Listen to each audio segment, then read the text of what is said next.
વિષય વાણિજ્ય વ્યવસ્થા અને સંચાલન, ચેપ્ટર નંબર 2 સંચાલનના સિદ્ધાંતો. એની અંદર અગાઉના લેક્ચરની અંદર આપણે સંચાલનની વિચારધારાઓ છે તેની શરૂઆત કરેલી હતી.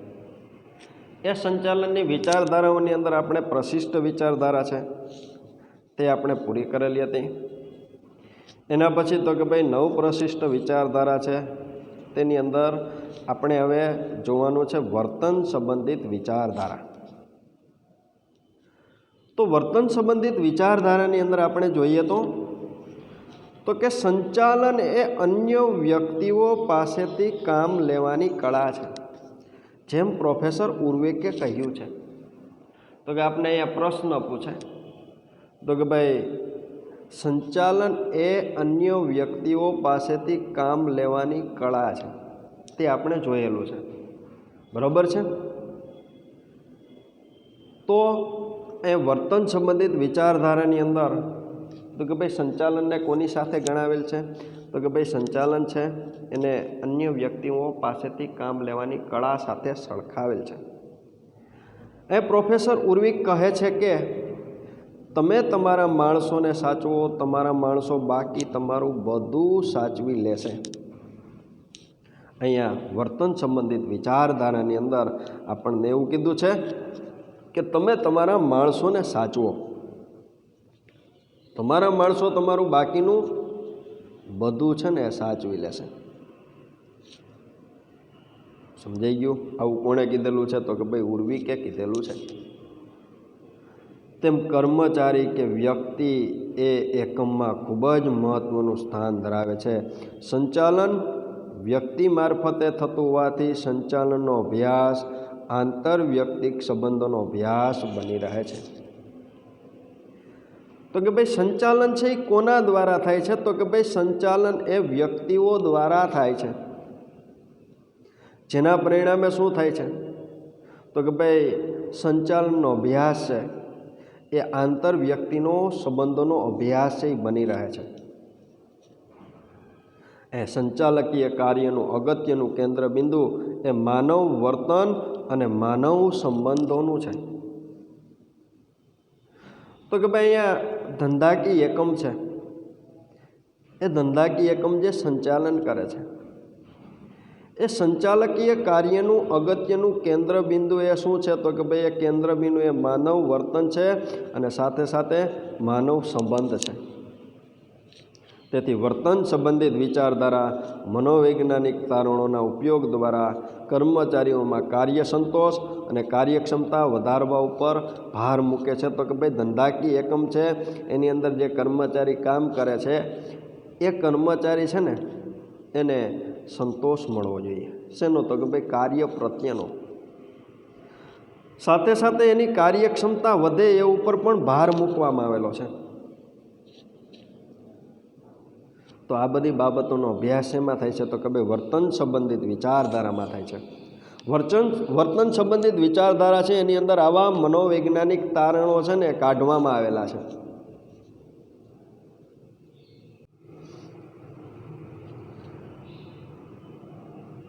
અહીંયા વર્તન સંબંધિત વિચારધારામાં આંતરમાનવીય સંબંધો એની અંદર તો કે ભાઈ અભિપ્રેરણ છે, નેતૃત્વ છે, માહિતી સંચારની પ્રક્રિયા છે, ઔદ્યોગિક ઝઘડાઓનો નિકાલ છે વગેરે જેવા ખ્યાલોનો સમાવેશ થાય છે. અહીંયા વર્તન સંબંધિત વિચારધારામાં આંતરમાનવીય સંબંધો તો કે ભાઈ આંતરમાનવીય સંબંધો શેનાથી ખીલી ઉઠે છે? તો કે ભાઈ અભિપ્રેરણ છે તેનાથી ખીલી ઉઠે છે, નેતૃત્વ છે તેનાથી ખીલી ઉઠે છે, માહિતી સંચારની પ્રક્રિયા છે તેનાથી, અને ઔદ્યોગિક ઝઘડાઓનો નિકાલ છે ને એનાથી માનવીય સંબંધો છે ને એનો વિકાસ થાય છે. અહીંયા વર્તન સંબંધિત વિચારધારાની અંદર આ બધી બાબતો છે તેનો સમાવેશ કરવામાં આવ્યો છે. આ અભિગમ વધુ પડતો મનોવૈજ્ઞાનિક હોવાથી તેમાં આર્થિક પરિબળનું ક્યાંક અવગણના થઈ હોય તેવું જણાય છે. તો કે ભાઈ આ બધી બાબતોની અંદર શું જોવા મળે છે? તો કે ભાઈ આર્થિક બાબતો અંગે વિચાર કરવામાં આવતો નથી. આર્થિક વિચારો છે તેની અવગણના કરવામાં આવે છે. અહીંયા ઉત્પાદકતાને ભોગે માનવ સંબંધોની જાળવણી થઈ શકે નહીં. તો કે ભાઈ ઉત્પાદન છે ને એની અંદર ઘટાડો લાગવો. માનવ સંબંધો છે એને મહત્ત્વ આપવું જરૂરી છે, પરંતુ અહીંયા શું કીધું છે તો કે ભાઈ માનવ સંબંધોના પરિણામે ઉત્પાદન છે ને ભાઈ એને ઘટાડી શકાય નહીં. ઉત્પાદનના ભોગે માનવ સંબંધોનો વિકાસ થઈ શકે નહીં. તેવું કેટલાક લેખકોનું તાર્કિક વિધાન છે, જે આ અભિગમની શું ગણી શકાય છે તો કે ભાઈ મર્યાદા ગણી શકાય છે. તો કે ભાઈ આ વર્તન સંબંધિત વિચારધારાની અંદર તો કે ભાઈ માનવીના વર્તન સંબંધિત અભ્યાસો, આંતર માનવીય સંબંધો છે એનો જ અહીંયા અભ્યાસ કરવામાં આવે છે. એના પછી આપણે જોઈએ તો આધુનિક વિચારધારાઓ. એમાં તો કે ભાઈ ઈસવીસન 1960 પછી ઉદ્યોગો અને ધંધાકીય એકમોના સ્વરૂપમાં પરિવર્તન આવ્યું. તો કે ભાઈ આપને ખ્યાલ છે 1960 પછી ઉદ્યોગો અને ધંધાકીય એકમ છે એના સ્વરૂપો છે એની અંદર શું થયું તો કે ભાઈ પરિવર્તન આવ્યું, અને જેના પરિણામે સંચાલનના વિશિષ્ટ અભિગમની જરૂરિયાત ઊભી થઈ. અને સંચાલન માત્ર એક ધંધાકીય એકમનું ક્ષેત્ર ન રહેતા સંચાલન લોકોનો વિશિષ્ટ વ્યાવસાયિક વર્ગ આ સમયગાળા દરમિયાન ઊભો થયો. તો કે અહીંયા કેવી સ્થિતિનું નિર્માણ થયું તો કે ભાઈ 1960 પછી ઉદ્યોગો અને ધંધાકીય એકમોનું જે સ્વરૂપ છે તેની અંદર ફેરફાર થયો. જેના સ્વરૂપે શું થયું તો કે ભાઈ સંચાલનના વિશિષ્ટ અભિગમની જરૂરિયાત ઊભી થઈ. અને સંચાલન છે માત્ર ને માત્ર એક ધંધાકીય એકમનું ક્ષેત્ર હવે નથી રહ્યું. સંચાલકોનો વિશિષ્ટ વ્યાવસાયિક વર્ગ આ સમયગાળા દરમિયાન છે ને એ ઊભો થયો છે. અહીંયા સંચાલનની સાથે મનોવિજ્ઞાન, સમાજશાસ્ત્ર, આંકડાશાસ્ત્ર, ગણિતશાસ્ત્ર, કોમ્પ્યુટર, ઇન્ફોર્મેશન ટેકનોલોજીના ઉપયોગની પણ આ વિચારધારામાં હિમાયત કરવામાં આવેલી છે. તો કે ભાઈ આધુનિક વિચારધારાની અંદર સંચાલનની સાથે સાથે કઈ બાબતો છે એ વિચારવામાં આવેલી છે, કઈ બાબતો છે એની હિમાયત કરવામાં આવેલી છે. તો કે ભાઈ મનોવિજ્ઞાન છે, સમાજશાસ્ત્ર છે, આંકડાશાસ્ત્ર છે, ગણિતશાસ્ત્ર છે, કોમ્પ્યુટર, ઇન્ફોર્મેશન ટેકનોલોજી છે, એ બધી બાબતો છે ને એની અહીંયા હિમાયત કરવામાં આવેલી છે. તો કે ભાઈ આ આધુનિક વિચારધારાની અંદર તો કે ભાઈ કુંતજ અને ઓડોનલ છે તેનો સમાવેશ થયેલો છે. જ્યોર્જાર ટેરી જેવા સંચાલન શાસ્ત્રીઓએ પોતાનું પ્રદાન છે ને એ આપેલું આની અંદર જોવા મળે છે. આ ઉપરાંત પીટર એફ ડ્રકર, વિલિયમ ઓસી અને શીખ્ય પ્રહલાદ જેવા સંચાલન શાસ્ત્રીઓએ પણ આ વિચારધારાની અંદર પોતાનો ફાળો છે એ આપેલો છે. પ્રશ્ન પૂછે આધુનિક વિચારધારાની અંદર કયા સંચાલન શાસ્ત્રીઓએ પોતાનો ફાળો આપેલો છે તો કે ભાઈ કુંતજ, ઓડોનલ છે, જ્યોર્જાર ટેરી છે, સાથે સાથે તો કે ભાઈ પીટર એફ ડ્રકર છે, વિલિયમ ઓચી છે, શીખ્ય પ્રહલાદ છે. એ બધા વ્યક્તિઓએ આધુનિક વિચારધારાઓ છે. શેની વિચારધારાઓ છે તો કે ભાઈ સંચાલનની, એની અંદર પોતાનું યોગદાન છે એ આપેલું છે. અહીંયા સંચાલનની વિચારધારાઓ છે તે પૂરી થઈ છે. અહીંયા સંચાલનની વિચારધારાઓ વિદ્યાર્થી મિત્રો આપને જે 3 આપેલી છે એ 3 માર્ક્સની અંદર પૂછી શકે છે. અહીંયા પહેલાં તો પ્રશિષ્ટ વિચારધારા છે એ આપને 3 માર્કની અંદર પૂછી શકાય. પછી તો કે ભાઈ અહીંયા 9 પ્રશિષ્ટ વિચારધારા છે એ આપને 3 માર્ક્સની અંદર પૂછી શકાય. એની અંદર આપણે વર્તન સંબંધિત વિચારધારા છે તેનો પણ ઉલ્લેખ કરવો જરૂરી બની જાય છે. અને છેલ્લે આધુનિક સંચાલનની સિદ્ધાંતો છે એની વિચારધારાઓ છે. બરાબર. તો હવે આપણે જોઈએ તો નવો પ્રશ્ન આપણા માટે આવે છે. શું પ્રશ્ન કીધો છે? ફ્રેડરિક ટેલરનો વૈજ્ઞાનિક સંચાલનનો સિદ્ધાંત. તો એની અંદર આપણે જોઈએ તો અહીંયા પ્રશિષ્ટ વિચારધારામાં મહત્ત્વનું યોગદાન આપનાર ફ્રેડરિક વિન્સલો ટેલર અમેરિકન મિકેનિકલ ઇજનેર હતા. આપને પ્રશ્ન પૂછે તો કે ભાઈ અહીંયા ફ્રેડરિક ટેલર શું હતા તો કે ભાઈ અમેરિકન મિકેનિકલ ઇજનેર હતા. શરૂઆતના તબક્કે તેઓ સામાન્ય કર્મચારી એપ્રેન્ટિસ તરીકે કારખાનામાં જોડાયા હતા. તો કે ભાઈ એણે એની કારકિર્દીની શરૂઆત કરી, એની અંદર પોતે સામાન્ય કર્મચારી હતા અને એપ્રેન્ટિસ તરીકે પોતે કાર્ય કરતા હતા. એપ્રેન્ટિસ એટલે શું? તો કે ભાઈ જે જગ્યાએ વ્યક્તિ નોકરી કરવા ઈચ્છતો હોય, જે ક્ષેત્રની અંદર વ્યક્તિ નોકરી કરવા માટે જવાનો હોય, બરાબર છે, એ માટેની જે તે કંપનીની અંદર પોતે એવી કામગીરી કરે અને શીખે, બરાબર છે, શીખવાની સાથે કામગીરી કરે અને ધંધાકીય એકમ છે એ આવા જે કર્મચારીઓ છે એને થોડીક રકમ પગાર તરીકે આપે, એને સ્ટાઇપેન્ડ કહેવામાં આવે, બરાબર. તો એ એપ્રેન્ટિસ કહેવામાં આવે છે, બરાબર. તો એપ્રેન્ટિસ તરીકે કારખાનાની અંદર જોડાણા, ત્યારબાદ ક્રમશઃ એક પછી એક કંપનીમાં પ્રદાન આપી તેઓ બેથલહેમ સ્ટીલ કંપનીમાં મેનેજર બન્યા.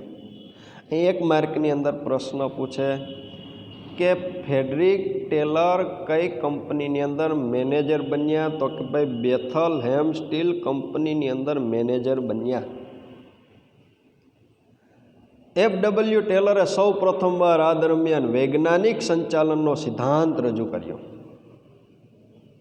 પ્રશ્ન પૂછે તો કે ભાઈ સૌ પ્રથમવાર વૈજ્ઞાનિક સંચાલનનો સિદ્ધાંત છે એ કોના દ્વારા રજૂ કરવામાં આવ્યો? તો કે ભાઈ ફ્રેડરિક ટેલર દ્વારા વૈજ્ઞાનિક સંચાલનનો સિદ્ધાંત છે ને એ રજૂ કરવામાં આવ્યો.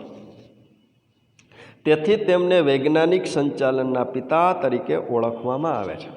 અહીં આપને પ્રશ્ન પૂછે પાછો, વૈજ્ઞાનિક સંચાલનના પિતા તરીકે કોને ઓળખવામાં આવે છે? તો કે ભાઈ વૈજ્ઞાનિક સંચાલનના પિતા તરીકે ફ્રેડરિક ટેલર છે તેને ઓળખવામાં આવે છે. આગળ આપને કીધું છે ધંધાકીય સંચાલનમાં સામાન્ય રીતે બે વર્ગો ખૂબ મહત્વના હોય છે. ક્યાં? તો કે ભાઈ માલિકો અને કામદારો. અહીં આપને પાછો એક માર્ક્સની અંદર પ્રશ્ન પૂછે, ધંધાકીય એકમની અંદર કેટલા વર્ગો છે એ મહત્વના હોય છે? તો કે ભાઈ બે વર્ગો છે એ ખૂબ મહત્વના હોય છે. એક તો કીધું છે માલિકો અને બીજું કીધું છે કામદારો. તો કે ભાઈ માલિકો એટલે કોણ? તો કે ભાઈ માલિકો એટલે કે સંચાલકોનો મુખ્ય હેતુ નફા અને સંપત્તિના મહત્મીકરણનો હોય છે. તો કે ભાઈ માલિકો કોણ? તો કે ભાઈ જે લોકો છે ને એનો હેતુ છે એ નફાનો હોય અને એની જે સંપત્તિ છે સંપત્તિની અંદર વધારો કરવાનો હેતુ છે, એવા માલિકો. અને જ્યારે કર્મચારીઓ વધુ વેતન, કાર્ય સંતોષમાં રસ ધરાવતા હોય છે. બીજો વર્ગ તો કે ભાઈ જે કર્મચારી વર્ગ છે, તો કે ભાઈ જે શું ઈચ્છતા હોય છે? તો કે ભાઈ જેને વધુ વેતન મળે તેવું પોતે ઈચ્છતા હોય છે અને સાથે સાથે તો કે ભાઈ એ વ્યક્તિ છે એને જે કામગીરી કરતા હોય એની અંદર એને સંતોષ મળે તેવું પોતે ઈચ્છતા હોય છે. આને પરિણામે બંને જૂથો વચ્ચે ધ્યેયની એકસૂત્રતા જાળવવામાં સંઘર્ષ થતો હોય છે. તો કે ભાઈ અહીંયા બે વર્ગ કામ કરે છે. ક્યાં? તો કે ભાઈ કામદાર અને બીજું તો કે ભાઈ માલિક. કામદાર છે એને માત્ર ને માત્ર વેતનની અંદર રસ છે અને માલિક છે તેને માત્ર ને માત્ર નફાની અંદર રસ છે, બરોબર છે. તો આ બંને વ્યક્તિઓ છે, બંને વચ્ચે ઘર્ષણ થાય છે. શેનું ઘર્ષણ? તો કે ભાઈ એક વ્યક્તિ એ વેતન માટે કામ કરે છે, એક વ્યક્તિ છે એ નફા માટે કામ કરે છે, બરોબર છે. આ બાબતે ફ્રેડરિક ટેલરે શું કીધું છે? તો કે ભાઈ રૂઢિગત પદ્ધતિને પડકારી છે, નવી પદ્ધતિને વિકસાવવાનું શરૂ કર્યું છે. અહીંયા રૂઢિગત પદ્ધતિની અંદર તો કે ભાઈ મજૂરો છે એ હુકમ અનુસાર કામ કરવા ટેવાયેલા હતા, જેને હુકમનો નિયમ એટલે કે રૂલ ઓફ થમ કહે છે. અહીંયા પ્રશ્ન એક માર્ક્સની અંદર આપણને પૂછે તો કે ભાઈ રૂલ ઓફ થમ કોને કહેવાય? તો કે ભાઈ રૂઢિગત પદ્ધતિમાં મજૂરો હુકમ અનુસાર કામ કરવા ટેવાયેલા હતા, તેને હુકમનો નિયમ કહેવામાં આવે છે અથવા તો રૂલ ઓફ થમ કહેવામાં આવે છે. એ વાત શેની ચાલે છે? તો કે ભાઈ ફ્રેડરિક ટેલરની વાત ચાલે છે. એની અંદર આપણે શું અભ્યાસ કરીએ છીએ? તો કે ભાઈ તેની અંદર વૈજ્ઞાનિક સંચાલનના સિદ્ધાંતો છે ને તેનો આપણે અભ્યાસ કરીએ છીએ. તો એની અંદર અત્યાર સુધી મજૂરોનો કોઈ સ્વતંત્ર અવાજ ન હતો. માલિકોની જોહુકમી અને વર્ચસ્વ ખૂબ જ વધી ગયા હતા. વાત ચાલે છે તો કે ભાઈ અહીંયા વૈજ્ઞાનિક સંચાલનના સિદ્ધાંતો આવેલા છે તે સમયગાળા દરમિયાનની. બરોબર છે. આ સમયે હુકમના નિયમને બદલે ટેલરે વૈજ્ઞાનિક દ્રષ્ટિકોણ સાથે નવો ખ્યાલ રજૂ કર્યો, જેને વૈજ્ઞાનિક સંચાલન તરીકે ઓળખવામાં આવે છે. અહીંયા ફ્રેડરિક ટેલરે શું કરેલું છે તો કે ભાઈ ફ્રેડરિક ટેલર છે એણે પોતે આ રૂઢિગત પદ્ધતિ હતી ને એને પડકારી છે અને એના સ્થાને શું અપનાવેલું છે તો કે ભાઈ વૈજ્ઞાનિક દ્રષ્ટિકોણ અપનાવેલો છે. અને એ જે નવો ખ્યાલ રજૂ કર્યો છે એને જ કયા નામે ઓળખવામાં આવે છે તો કે ભાઈ વૈજ્ઞાનિક સંચાલન તરીકે ઓળખવામાં આવે છે. અર્થ કીધો છે વૈજ્ઞાનિક સંચાલન કોઈ ખાસ એકમમાં કે કારખાનામાં કર્મચારીઓના પક્ષે સંપૂર્ણ માનસિક ક્રાંતિ છે. તો કે ભાઈ વૈજ્ઞાનિક સંચાલન જે અપનાવેલ છે એ ધંધાકીય એકમની અંદર, કારખાનાની અંદર કર્મચારીઓના પક્ષે શું છે તો કે ભાઈ સંપૂર્ણ માનસિક ક્રાંતિ છે. તેઓની તેમના કાર્ય, ફરજો, સહકાર્યકર્તાઓ અને માલિકો પ્રત્યેની સંપૂર્ણ શું કહેવામાં આવે છે તો કે ભાઈ માનસિક ક્રાંતિ કહેવામાં આવે છે. અહીંયા ધંધાકીય એકમની અંદર તો કે ભાઈ એના કારખાનાની અંદર જે કર્મચારીઓ કામ કરે છે એના માટે માનસિક ક્રાંતિ છે. તેઓની તેમના કાર્ય, ફરજો, સહકાર્યકર્તાઓ અને માલિક પ્રત્યેની સંપૂર્ણ માનસિક ક્રાંતિ છે. બરોબર છે. કઈ રીતે માનસિક ક્રાંતિ કહેવાશે એ આપણે ક્યારે ખબર પડશે તો કે ભાઈ જ્યારે આપણે એના સિદ્ધાંતોનો અભ્યાસ કરીશું ને ત્યારે. અગાઉ શું હતું તો કે ભાઈ ચીલા ચાલુ પદ્ધતિઓ છે તેનો ઉપયોગ કરવામાં આવતો હતો. એના બદલે હવે તો કે ભાઈ જે કાંઈ નિર્ણય લેવાય ને એ વૈજ્ઞાનિક દ્રષ્ટિકોણથી એના માટે મનોવિજ્ઞાનનો ઉપયોગ થાય છે. સમજાઈ ગયું? એટલા માટે ને માનસિક ક્રાંતિ કહેવામાં આવે છે. વ્યાખ્યા તમને એક માર્કની અંદર પૂછે તો કે ભાઈ વૈજ્ઞાનિક સંચાલન કોને કહેવાય? વ્યાખ્યા જણાવો. તો કે ભાઈ વૈજ્ઞાનિક સંચાલનની વ્યાખ્યા આપતા ફ્રેડરિક ટેલર જણાવે છે કે તમે માણસો પાસે શું કરાવવા માગો છો તે જાણવું અને તેઓ ચોક્કસ રીતે તથા ઓછામાં ઓછા ખર્ચે કામ કરે તે જોવું એટલે વૈજ્ઞાનિક સંચાલન. એ વૈજ્ઞાનિક સંચાલન કહેવાય કોને? તો કે ભાઈ ફ્રેડરિક ટેલર શું કહે છે વૈજ્ઞાનિક સંચાલન અંગે? તો કે ભાઈ તમે માણસો પાસે શું કરાવવા માંગો છો તે જાણવું અને તેઓ ચોક્કસ રીતે તથા ઓછામાં ઓછા ખર્ચે કામ કરે તે જોવું. તેને ક્યાં નામે ઓળખવામાં આવે છે તો કે ભાઈ તેને વૈજ્ઞાનિક સંચાલન તરીકે ઓળખવામાં આવે છે. માણસો પાસે શું કરાવવા માંગો છો તે જાણો અને તેઓ ચોક્કસ રીતે તથા ઓછામાં ઓછા ખર્ચે કામ કરે તે જોવું એટલે શું કહેવામાં આવે છે તો કે ભાઈ વૈજ્ઞાનિક સંચાલન તરીકે ઓળખવામાં આવે છે. બરોબર. પછી આપણે આગળ વધીએ તો ફ્રેડરિક ટેલર પોતે પણ એક એન્જિનિયર હતા, જેના લીધે તેમના અભ્યાસને આધારે તેમણે તારવ્યું હતું કે જ્યાં સુધી કામદારોને ઊંચા અને ઉત્તેજક વેતન દર નહીં મળે ત્યાં સુધી તેઓ કાર્યક્ષમતાથી કામ કરશે નહીં. તો કે ભાઈ અહીંયા આપણે જોઈએ તો અહીંયા ફ્રેડરિક ટેલર છે પોતે એન્જિનિયર હતા. તેમના અભ્યાસને આધારે તો કે ભાઈ તારવવામાં આવ્યું હતું. શું તારવવામાં આવ્યું હતું તો કે ભાઈ કામદારો છે ને એને ઊંચો વેતન દર આપવો પડશે અને સાથે સાથે ઉત્તેજક વેતન દર. ઉત્તેજક એટલે શું તો કે ભાઈ વધુ કામ કરે એને વધુ વેતન, અમુક ટાર્ગેટ આપવાના ને એ ટાર્ગેટ પૂરા કરે એને વધુ વેતન આપવાનું, અને ઉત્તેજક વેતન દર કહેવાય.